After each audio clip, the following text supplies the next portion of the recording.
right, welcome back in. Dropkick Basement coming at you. Another fine episode on deck.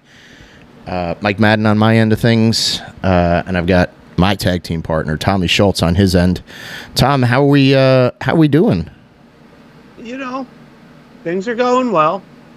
Okay. But I might have to count the lights tonight, Mike. Oh, all right. Ooh, a little intrigue, a little insider terminology, as they would say. I think this one, I think there's going to be a lot of insider terminology that's being used on this episode. A little bit. It's so right off the bat. I'm not going to pretend that we don't get ideas from other places to do content. We try not to exactly copy things, which is why we've abandoned Mount Rushmore and we've started the Dream Teams. That's a unique concept to this network. But there's always a lot of chatter online about pro wrestling jobbers, preliminary wrestlers, and like what their role is in the history of pro wrestling.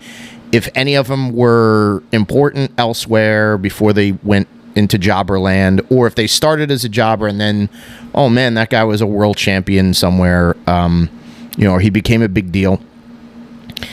So we're doing our own spin on this and our own take by just talking a little bit about. We're not going to go through the history of squash matches and preliminary wrestlers and who hired them for the companies and all of that. There's a ton of other like great, real deep history podcasts that will tell you what you need to know about certain eras of jobbers and when it was more important than it obviously isn't important these days when it comes to your weekly television wrestling, because you want more excitement on your weekly television wrestling. That's the bottom line.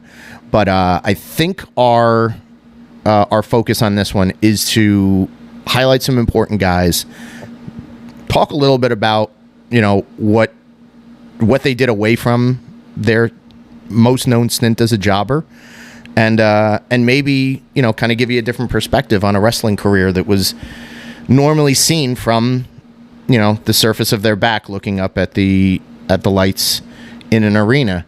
So before we start to take it apart, your feelings, like you're a different decade into wrestling than I am, being younger than I am.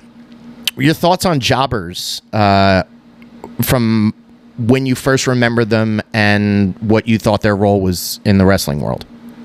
So I think that the two of us might not have too far of an opinion as far as like when we first got into wrestling, because the majority of television wrestling that I consumed when I was a kid was squash matches, like prime time and superstars and all that stuff. I mean, you'd have a marquee match, right, and then the rest of it would be, God, I couldn't even pull the names out of my ass if I tried. Okay. But it would be Papa Shango squashes Jobber A, and his boots are on fire, and like holy crap.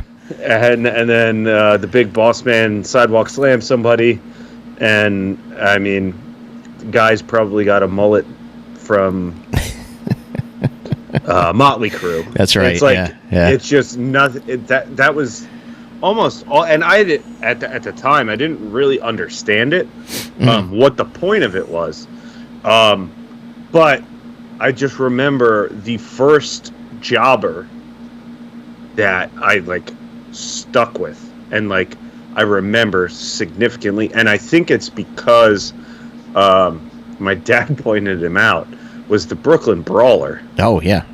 I mean, like notorious. Steve Lombardi, that's his name. Yeah. Notorious WWF jobber. But the Brooklyn Brawl. He was the first guy that wasn't just like a guy in a singlet or a guy in trunks that got like his ass kicked in 30 seconds and then the match was over. Mm-hmm. This was a guy that had a gimmick, and so that's what like made him stand out from all the rest of the jobbers. Okay. He was like the jobber king. You know what I mean? Like the leader 90s, of the guys who are lying on their back. Yeah, like he's the guy in the union. He's like, we gotta get Jeff Stevenson his 6 seconds against Bastion Booger on Thursday. Yeah. You know what I mean? Like that. He was their union rep. But like that, like coming up that was like the majority of TV wrestling. And so then when I would see pay-per-views, I'd be like, oh, this is way cooler. Yeah, I don't have to, because, I don't have to deal with the Brawler or Van Horn or yeah. Like some of the WCW ones are like my favorite, because even like the shit guys, they would have gimmicks, like the guy that was like a card dealer. I forget the gambler. Yeah, the gambler. There's the gambler. Yeah, but like but you would Rochester Roadblock and yeah. but then you would start to see some of these guys on a regular basis, and then when they would get their own gimmick, you'd be like, oh shit, I remember him. Yep. Ahmed Johnson powerbombed him outside the ring and broke his spine in '95. Now he's back. Now he's the hardcore champion. Yeah. Funny how that happens. So you mentioned Brooklyn Brawler Steve Lombardi. First of all, perfect that your dad knew him. Or your dad would remember a guy like that or focus in on a guy like that. That makes perfect sense. Knowing your dad, that makes perfect sense. So he's Steve Lombardi. He wrestled as Steve Lombardi from, I guess he got into wrestling in about 83. So 83 to about 89, he's just Steve Lombardi. He has, follow me on this, because whether you know this or don't know this, there is actually a backstory to the Brooklyn Brawler. Okay, I may not know this. There's an episode of, so at the time that Steve Lombardi is himself, like he never wins matches. He's a tri-state area guy, so he's at the Madison Square Garden shows and you know, kind of a popular like standout jobber because he's so good, and Hogan liked him. Okay. So he wasn't like, so I said we weren't going to get into this of like where these guys were hired from, but it depended on the city that you were in. And they were like, Brooklyn Brawler, we got to get into here's a team. But like Brawler would like go around the country with him, and he would wrestle on, like I said, garden shows or Meadowland shows or stuff like that. So Terry Taylor comes into the WWF in 89. I'm sorry, is it early 89, late 88, early 89, and he's Terry Taylor to start off with, and then he becomes the Red Rooster under the tutelage of Bobby Heenan. And he's, even though he's a guy who gets wins on TV, he is getting berated by Heenan for not doing it the right way. You're green. You're a rookie. This is we've mentioned this a year ago in our tournament of gimmicks. Such a bad gimmick and such a bad way to start things off in your WWF career is to basically be cannon fodder for a manager to get heat on you. Terry Taylor breaks away from Bobby Heenan. He has a confrontation with Heenan on the set of Primetime Wrestling one Monday night, and then somebody knocks the wall down on the set and starts stomping the shit out of Terry Taylor, the Red Rooster, and actually like knocks Monsoon over. This was like a big angle because nobody touched Gorilla, but like the impact of him hitting the wall and going through knocks Monsoon. And who's on the other side of the wall? Not Rick Rude or Kurt Hennig, Mr. Perfect, or Bundy coming back, or anybody that's like, wow, like this is a big heel. The goddamn Steve Lombardi and he's in his Yankee shirt, and you hear Heenan's calling him Brawler. So he hadn't transitioned from Steve Lombardi to the Brooklyn Brawler. Steve Lombardi, perennial job guy, all of a sudden has a mid-card feud with the Red Rooster. And he's under the tutelage of Bobby the Brain Heenan. And it's like, what the fuck's happening like this? And he got wins on TV, and all of a sudden it's like he's competent, and it's like, this guy sucks, but how is he like, why is he important all of a sudden? Like, this was an odd pick. So like my brain was like, all right, wrestling's broken. They have the greatest roster in 1989. They have the greatest roster in the history of pro wrestling. Look at the fuck up. So many like huge names, and the Brooklyn Brawler's getting like kind of a semi-push on television. He walks like the Brawler. I think he walked Heenan out to the ring in WrestleMania 5 for his match against Terry Taylor. So Brawler doesn't have the match with Red Rooster. It's Bobby Heenan, because of course we have to blow that off with the manager getting his ass kicked. And there's Brooklyn Brawler getting like a WrestleMania payday. And not just a backstage payday. Eventually he got a ton of backstage paydays, but he gets a Mania payday. Shortly after this, he's not with Heenan anymore. He's back to being a jobber, but he's stuck with the Brooklyn Brawler, isn't he? He didn't revert back to to Steve Lombardi. He's the Brooklyn Brawler for the rest of his, well, not for the rest of his career, because he got these little like showcases as the Abe Knuckleball shorts during the baseball strike. Can I please, for 1 second, please let me put this. So that was what 1995? 94, 95, yeah. I was 6 years old. Mm-hmm. Okay. I loved that gimmick so much that I asked my dad if I could be Abe Knuckleball Schwartz for Halloween.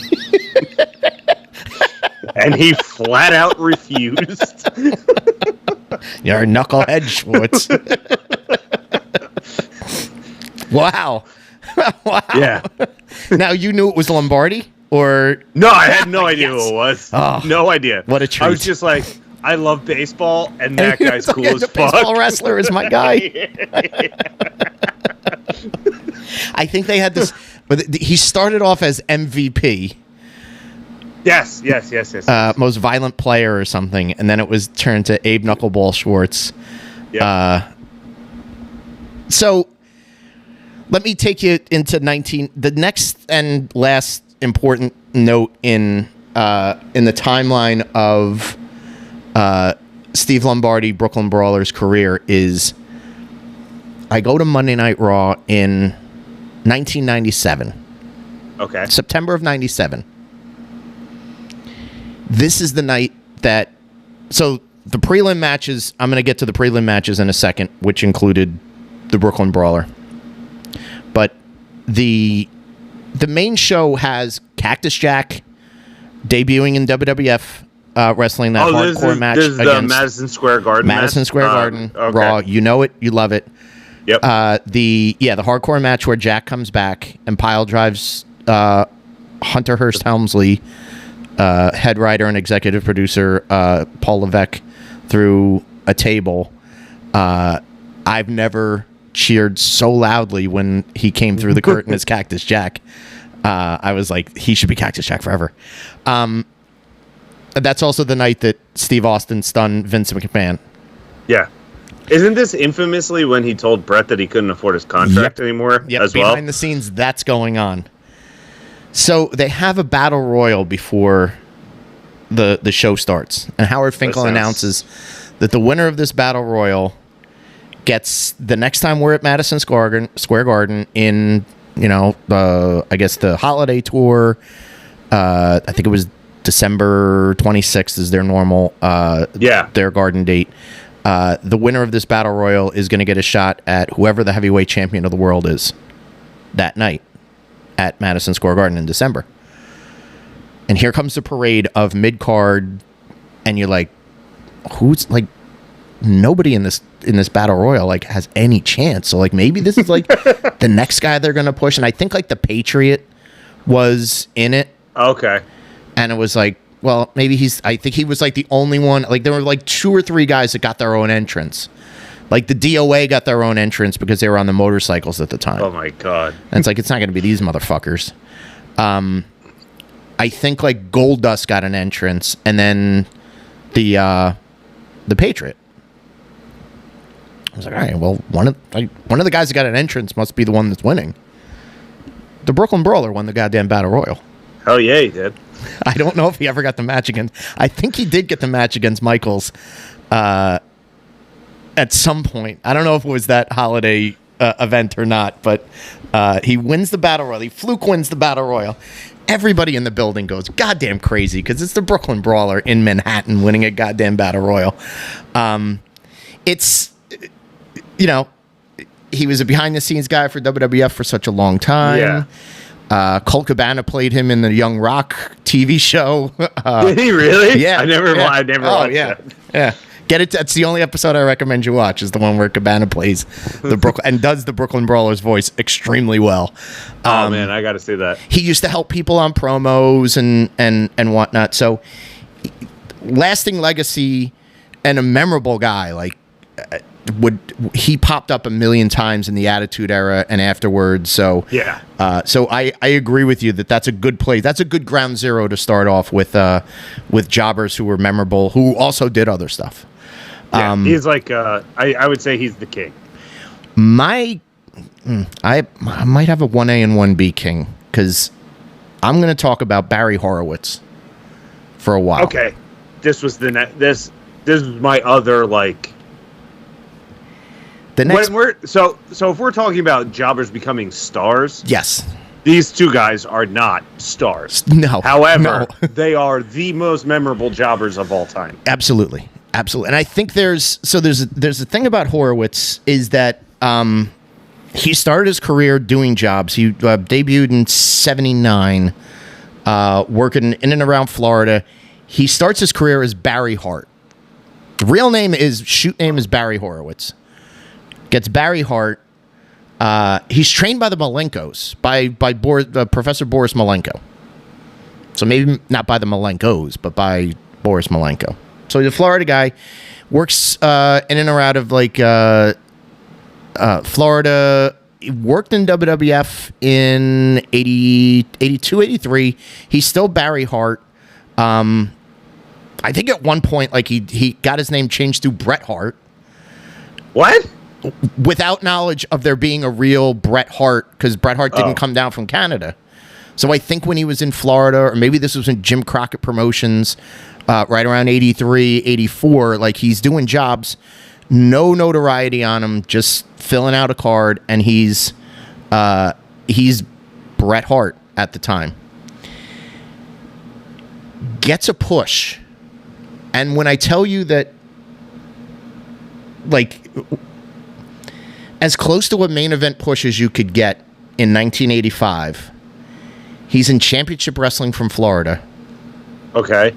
He's a heel. He's managed first by Oliver Humperdinck. And because he's managed by Humperdinck, Humperdinck is also associated with Kevin Sullivan. So in some of these promos in late 84, 85, Kevin Sullivan, with his menagerie of dimwits and devil-worshipping people, there's Jack Hart. Now he changed his name to Jack Hart again. And he started calling himself the Stretcher. Because when he gets you on the mat, he's going to stretch you. Okay. So Stretcher Jack Hart is in the House of Humperdinck. Humperdinck leaves. That's the most insane stable name of all time. The House of Humperdinck? Yeah. The House of Humps? Yeah. So, and you would understand, if it was the House of Humps, you would understand why Stretcher Jack Hart's going to be in there too. Oh yeah. Guy. Could have been a different, he could have been a pre-Val Venus. So, Humperdinck leaves. he takes on Percival Pringle III as his manager. I mean, a list of some of the greatest. Yeah, that's right. It's a veritable who's that of managers. But Percy Pringle, he's under the tutelage of Pringle. He's not winning a lot of matches. He's an underneath heel in the mid card. He's entered into the tournament to crown a new Florida heavyweight champion because somebody fucking left with a belt and they had to crown a new champ. It happened all the time in these like territories. Stretcher Jack Hart wins the Florida heavyweight title. He was the most important guy in Florida in July of 1985 through, I think, either October or November. Mike Graham's in the company. Kevin Sullivan's still in and out of there. Rotundo, Barry Windham. They came back from WWF and they were all futzing around Florida. And the champion of Florida is Stretcher Jack Hart. He's got a glove on his hand. He does the loaded glove shit. I had no idea of any of this. It's worth it to go down a YouTube rabbit hole and look up Stretcher Jack Hart, Florida. From there, he where does he go from there? Oh yeah, he held tag team belts. He's in Memphis in '86. This is another one that's going to 86 into early '87. He's in a tag team with Chick Donovan, who was another guy who ended up being a jobber in WWF and was a chiseled, blonde-haired. His gimmick was he was like a Chippendale dancer. Okay. They win the AWA Southern titles under the tutelage of Paulie Dangerously. What the fuck is happening in Memphis? Right now? He had a shit ton of like good managers. And listen, the guy, he started out as a jobber, goes on kind of a 2-year run where he's got some sweet gigs, like never, again, he's on the top in Florida and in mid-card top in Memphis. But here he is, like, just floating around, right? You think, like, all right, he's going to get signed to WWF and he might do something with himself. Goes to WWF in 87. Vince reverts his name back to Barry Horowitz. Says, you're going to be a jobber. You're going to be, I love your work. So you're going to be one of my top jobbers, like a Lombardi, like a Jose Luis Rivera, like a Jerry Estrada, or Jose Estrada, I should say. And he's a jobber. Like, he's a high profile jobber, travels around the country with him. Is a pretty good position, wrestling on television almost every week. But he leaves to go to WCW in, what year does he go to WCW? What's our favorite year in the history of WCW? 1993. 1990 WCW. 1990 WCW. I think we have different favorite years. So he's there, WCW. but he's there with Vader, and he's there with Sid Vicious and Mean Mark, and he's a jobber there. Yeah. Went on to, so here, like, kind of gets tired of being a jobber. GWF, Global Wrestling Federation, starts up. They have a contract on ESPN in 1991 and 1992. He's a 2-time light heavyweight champion for Global, starting under the tutelage of Percival Pringle III, switching to Skandar Akbar at that point, and he's part of Devastation Incorporated, or whatever they were calling it at the time. He won the light heavyweight title. His nickname there was the winner, Barry Horowitz, because they acknowledged that he had been a loser everywhere else, and now he's a winner, and he's found his groove in Global. He won that title from Jerry Lynn. Just to put what the fuck is going on? He had stints, goes back to WWF, and has that angle with the Body Donnas, where he gets the roll-up victory on Skip on TV. Those two had 2 matches on pay-per-view. They had SummerSlam, where he gets the roll-up victory in your house, yeah. And then I think maybe in Your House, but maybe I think he was on like a Survivor Series team against Candido. Oh, yeah. Okay. He was tag team partners with Hakushi. He got a pinfall victory on Hakushi on television and then ended up teaming with him and teaching him American culture. So they give him a character. So it's not just like, hey, Barry Horowitz is here and we're going to give him a couple wins just because he's loyal and da-da-da. They gave him like a little storyline. They really lean into like the nerd and the Jewish heritage. So he's got Star of David on his trunks. He's got a pocket protector backstage while he's doing promos. Went back to WCW, was a jobber in WCW, did have a match with Goldberg on television at the beginning of the streak, and retired sometime in like the early 2000s. Did come back in 2022, wrestled against friend of the show, Joey Janela, for who was that, for WrestlePro? Yeah. And then I think TNA used him. In 2023, sense. They used him for like some angle with one of their guys, and I think he got a win. He got a fluke win, and I think Santino Marella was the commissioner, or still is the commissioner there. And on TV, they were like, hey, we can use you. You're going to wrestle this guy next week on TV. And he was like, nope, I retire. And that was the end of his career. 2023 is the end of his career. So big ups to Barry Horowitz, a.k.a. Barry Horowitz. Stretcher Jack Hart. Stretcher Jack Hart. Also, anyone who is into rap music, my favorite Action Bronson song Action Bronson is Barry Horowitz. Great fucking song. Barry Horowitz, pat myself on the back. Yeah. Fucking awesome song. Yeah. I got another one. If we're going to point out a few guys that are at the top. Iron Mike Sharp. Should be tops. Yep. Iron Mike Sharp's a guy. Another one that if you just looked at his work in WWF, you'd be like, he's an interesting character who gets beat on TV every week, but what would he have done elsewhere? Let me start breaking it down. He really had so he starts his career in like the early 70s and mostly works in Canadian promotions. His father and his uncle were wrestlers. They were a tag team, the Sharp Brothers, in Canada, and I think some of the like Texas and down Florida way during the 50s and 60s. But Mike Sharp has a breakout year in 1982. In Mid-South, Iron Mike Sharp is the Louisiana champion, and then he was later the Mississippi champion. He's a babyface. And there's a great collection of videos. I think it's OGC documentaries, wrestling documentaries that break down 1982. And there's a lot of features of Mike Sharp in Mid-South as a babyface who the crowd loves him. He's a raw bone. Bill Watts is putting him over like fucking crazy. Seemed like a real Watts guy. Wins a couple matches, has a feud with Skander Akbar.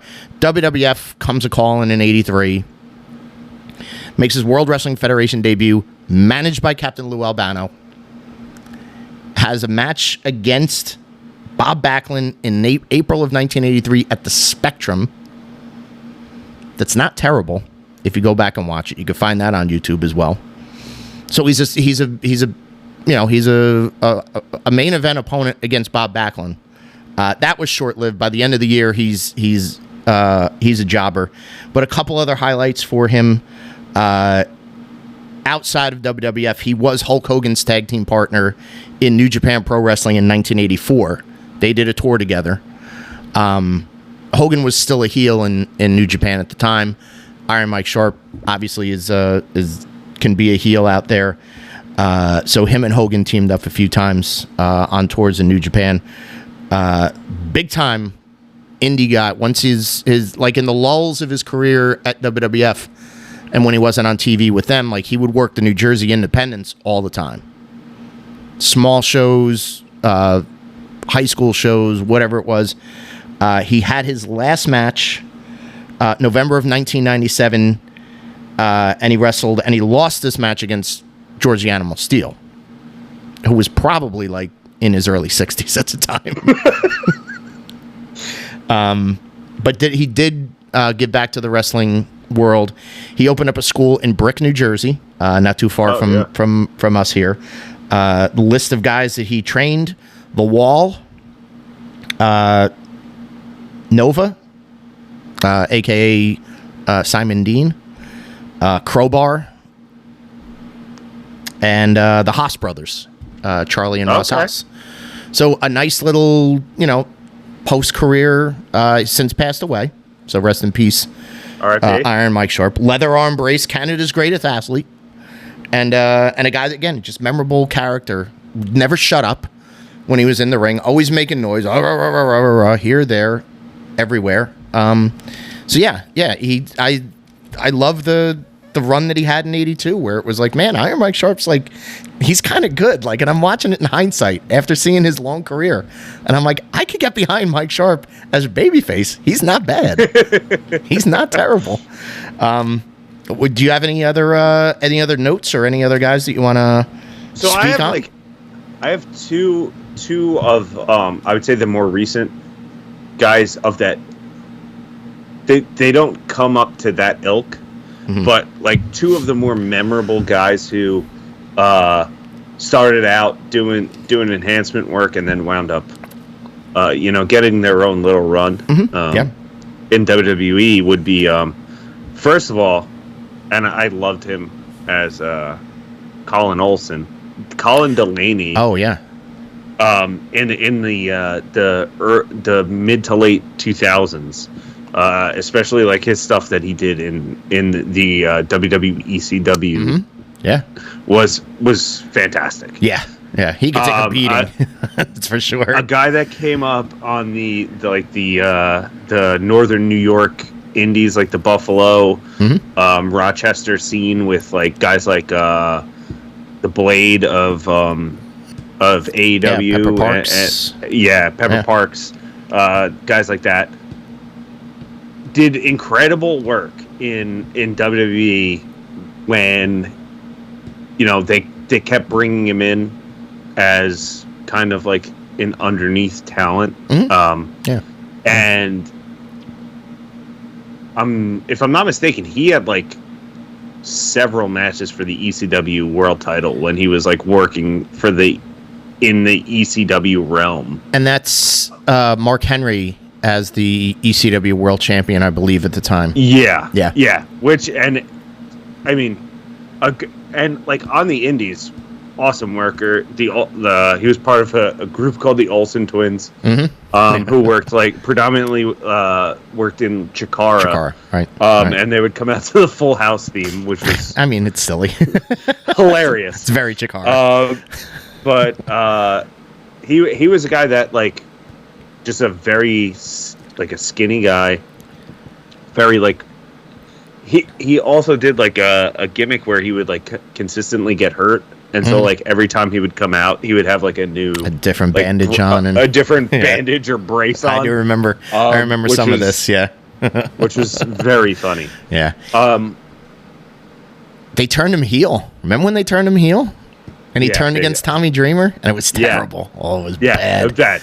It's bad. I mean, that era of ECW is just, I mean, I don't even like acknowledge it as real ECW. But I think like obviously the deal was to like make him almost like the Mikey Whipwreck of that. And that's what they were trying to do. They were trying to do, and that was way after Paul E was gone.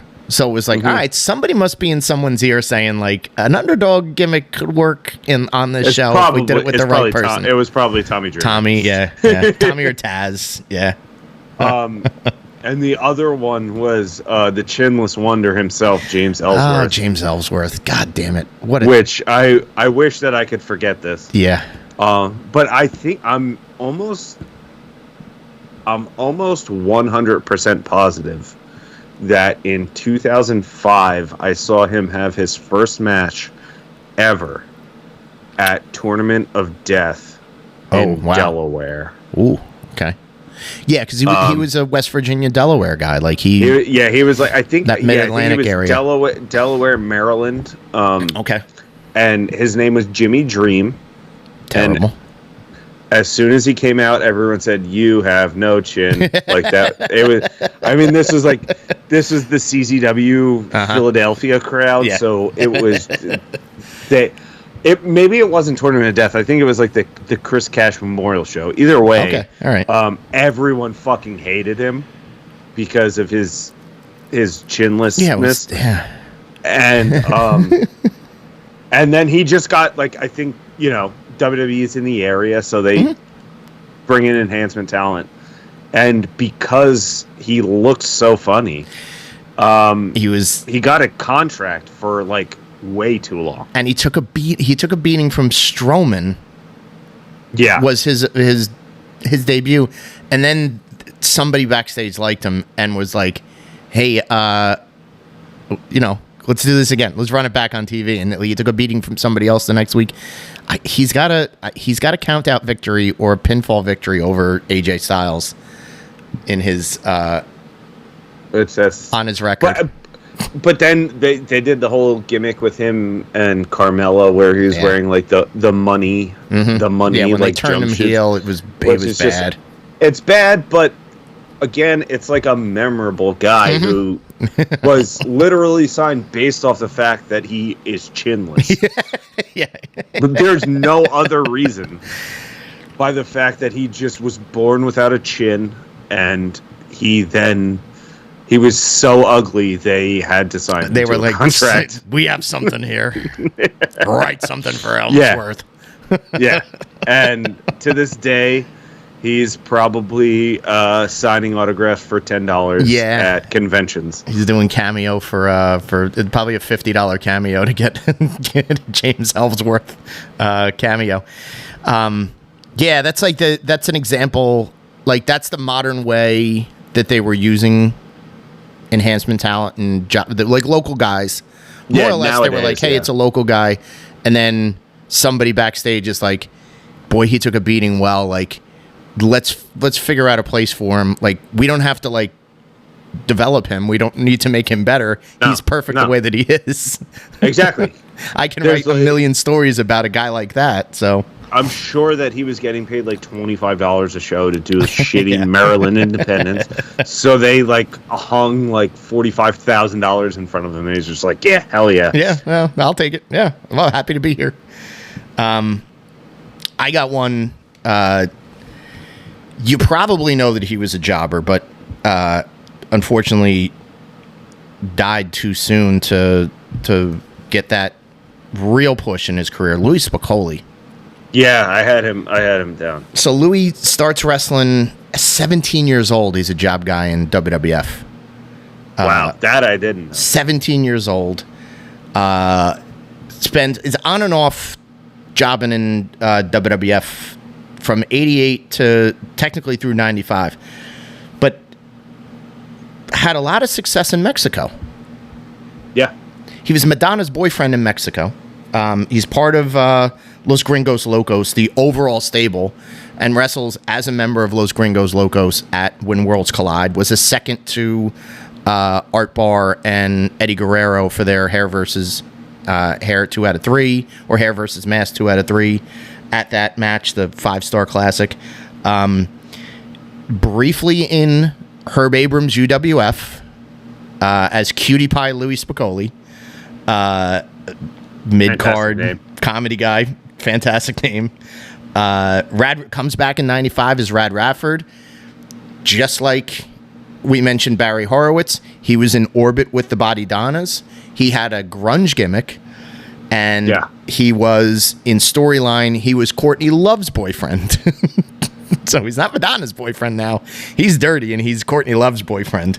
Did the grunge thing, tried to team up and become a Body Donna. Gets himself fired. Has a Soma OD, which led to him being fired. Gets snatched up by ECW in 96. And that's where it was like, well, there's a lot of they talked about him on TV a lot. They were like, there's a lot of promise in young Louis Spicolli. He's had, he's been on everybody's radar as a young prospect for all this time. So he's a babyface when he comes in. Finally turns on Tommy Dreamer in early 97, leans into his association. I guess he was loosely affiliated with the Click. Yeah. And leans into that, starts doing the Two Sweets and the, he's referencing them on promos, like sly shit. It looks like he's going to have a good feud with Dreamer. He was the opponent of Dreamer coming out of Raven when Raven finally left. And was kind of really poised to be like a player. Paulie fires him because they find out that he's negotiating behind their back to try to get back to WCW or back to WWF. So he leaves on bad terms. Does end up going to WCW, and he's Scott Hall's flunky, carrying Scott Hall's bags around. He's getting into a feud with Larry Zbyszko. They're using him on commentary on Thunder. Unfortunately, he dies before he has that match with Larry Zbyszko. 27 years old. That's insane. Could never kick the drugs. It was a bad environment in ECW because they were like, as long as you show up to shows, you're going to get booked. Tons of guys on tons of things, and they were oblivious to like trying to get him clean or get him straightened out. The innovator of the Death Valley Driver. So that's, I mean, as far as legacy goes, like that's a lot of people's finish still now. Yeah, is a version of Death Valley Driver. So yeah, I mean, I think Louis didn't Tommy Dreamer call it the Spicoli Driver. He called it the Spicoli Driver after Louis' passing as a tribute. But yeah, I mean, it's a shame. But when you think about it, and under like a 10-year period, like this guy had little stints where it was like he's on the precipice, he's gonna be the next big guy, like. And I was never like, you're not in love with his work because he's sort of pudgy. He's kind of short, but he could talk, and he certainly had like character mannerisms too. So he had a charisma. He probably would have been like a mess in WCW because you're on the road with Scott Hall when Scott Hall's in and out of rehab. Like, if he didn't go in early '98, he probably would have been gone at some point unfortunately, yeah, that year or a couple of years after that. So that's a shame. But do you have any other notes sitting around for guys we haven't touched on? I mean, like the only ones that it's like, and it's not in the same vein, but like modern day, the ones that came to mind for like in like a modern day AEW type way is the Acclaimed. Oh yeah. You know, like those guys, they started off as like they were on probably Dark for like a year or so before they even doing just solo job work. Right. Before they got paired together and then wound up, becoming guys that tag team champs, and now I feel like they're kind of lost, and it's never going to get back to that 6-month period that they had. That was they were way over and white hot. I mean, that was like really, I'd say it's more than 6 months. I think they were like a little over a year. It might have been a year, but scissoring thing. Was a big deal. I think there was like a 6-month period where the fans were like genuinely like behind them. Yeah. And then there was another 6 months where the company was behind them and everyone was sick of it. Yeah. But which is what led to them not being together anymore. But they were local guys around here. They were Wrestle Pro and they're Creator Pro trainees. So yeah, seeing those guys in like the opening battle royal of, a Wrestle Pro show. Yeah. Or like a 6-man scramble, and there's Anthony Bowens, and then fast forward like a year or 2 years, and there he is on Dark, and he's getting his shots, and like I remember Caster doing like I think it would be like Freestyle Friday or something like that, where he would drop like a Twitter song, but like once a week about wrestling or whatever, and That was like way before he even got a sniff anywhere else besides WrestlePro. Yeah, yeah. I think there's, like, when you go back and you look at, especially when they had Dark, that's why I think Dark was such an important thing, is that so there were guys that they signed or that were training at the time that were like, you just got to get your reps and be on TV, and this is TV exposure, even if it's like, these pandemic era, like long tapings at Daly's place, like, we're taping this for, for people to see and people to get a look at you. So there's a lot of guys that like and girls that came out of that. Mm-hmm. That starting time, like, I think you had Red Velvet, who's been sort of up and down with them. So yeah, I mean, there's a lot of names that you would not realize that's where they came from, that were, they were jobbing to important people at the time, but they're also learning and getting that TV exposure, and they became much better. And especially because the job match is much of a lost art nowadays. Mm-hmm. Yeah. And I don't think that they do them much on television, especially in the competitive nature that we have nowadays. It's kind of I think it's looked at as like a waste of television time because the in-ring product is so valued. Yeah. Or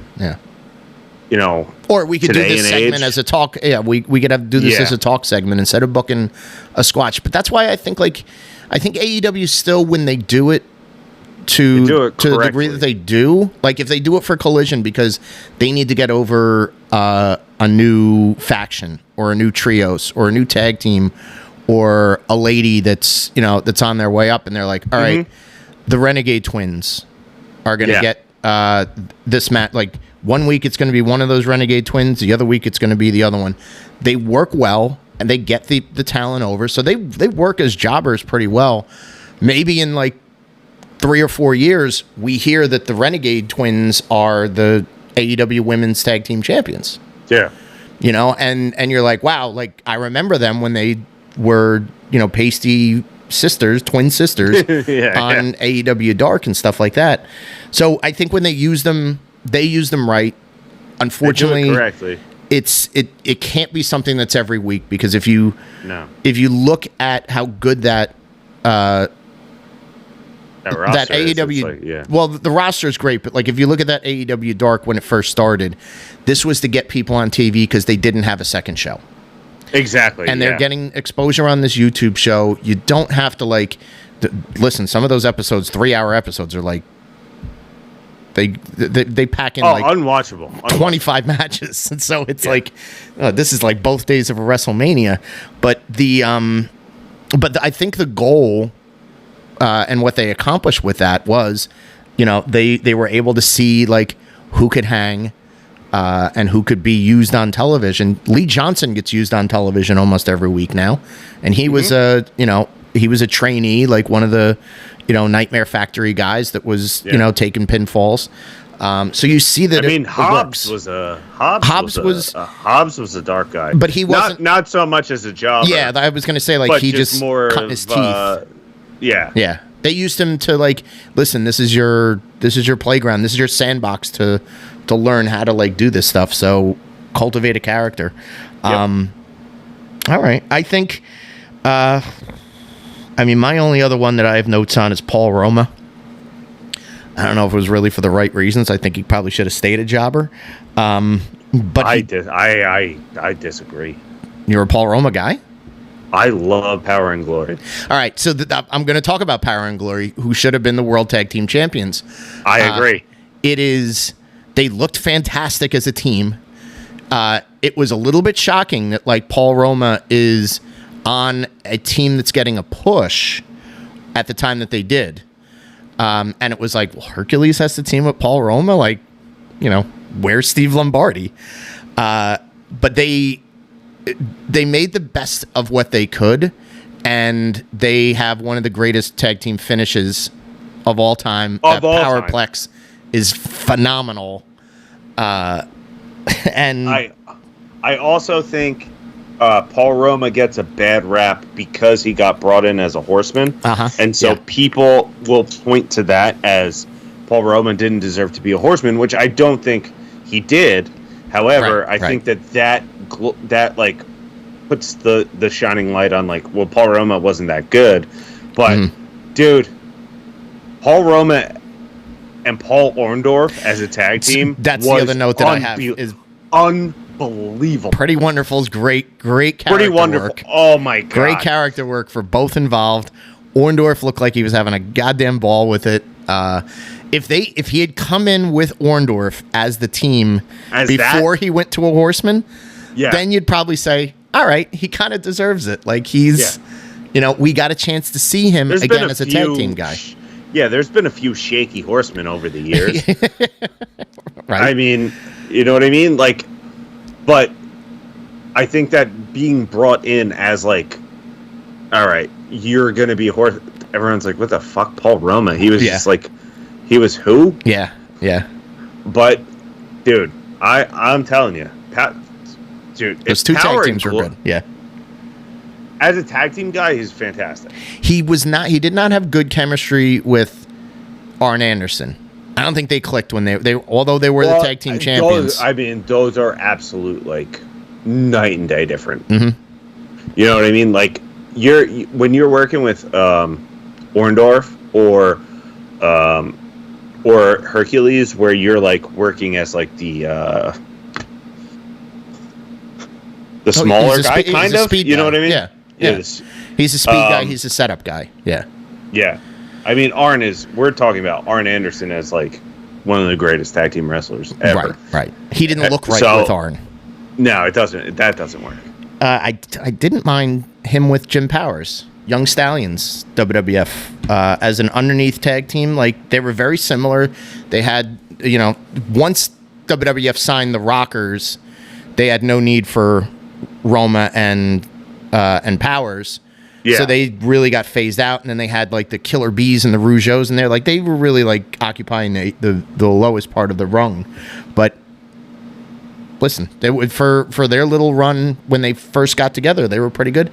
They had a match on TV for the World Tag Team titles against the Hart Foundation on a Saturday night's main event. So all right. So I think that's it for the jobbers, the enhancement talent, the carpenters, as they've been called. So, so that, I mean, it's, I think this is a topic that we can obviously go back to and talk about the guys that really never made it and go deep. But I think it's a nice way to kind of shine a light on some of the guys that wrestling historians will know their names. They'll probably know a lot of these backstories, but maybe you didn't know that Stretcher Jack Hart was Barry Horowitz, and he was associated with Kevin Sullivan. And in an alternate universe, he would have had like some sort of like zombie character that Kevin would have like brainwashed, and and we would have seen like a big push for him. But and also like go back and find, there's a clip on YouTube. I might actually like link it when we release this episode. There's an entrance on Memphis television of Stretcher Jack Hart and Chick Donovan, accompanied by Paulie Dangerously. And there's like, I think You Drop a Bomb on Me was the entrance music that they used by Rufus. Maybe it was Rufus, whoever it was. And just watch the gyrations that Chick Donovan and Stretcher Jack Hart do. It's priceless. So use that information as you will. So if there is anything you need to take from this episode, it's the gyrations of Barry Horowitz. Well, more Chick than Barry, but both were given 100% that day. And Lance Russell doesn't know what to say about it. Oh, look at these two fellas. All right, up to the ring. Stretcher Jack Hart, Chick Donovan. Take it away. All right. I need a gyration off between Chick Donovan and Barry Horowitz against Paul Roma and Paul Orndorff. Yeah. I need a gyration competition. Who can hula hoop the best? that'll come down the road. But that'll end it for us. We're counted out of this episode. So for my tag team partner Tom, this is Mike. We hope you guys have a great night, and we will see you at the matches.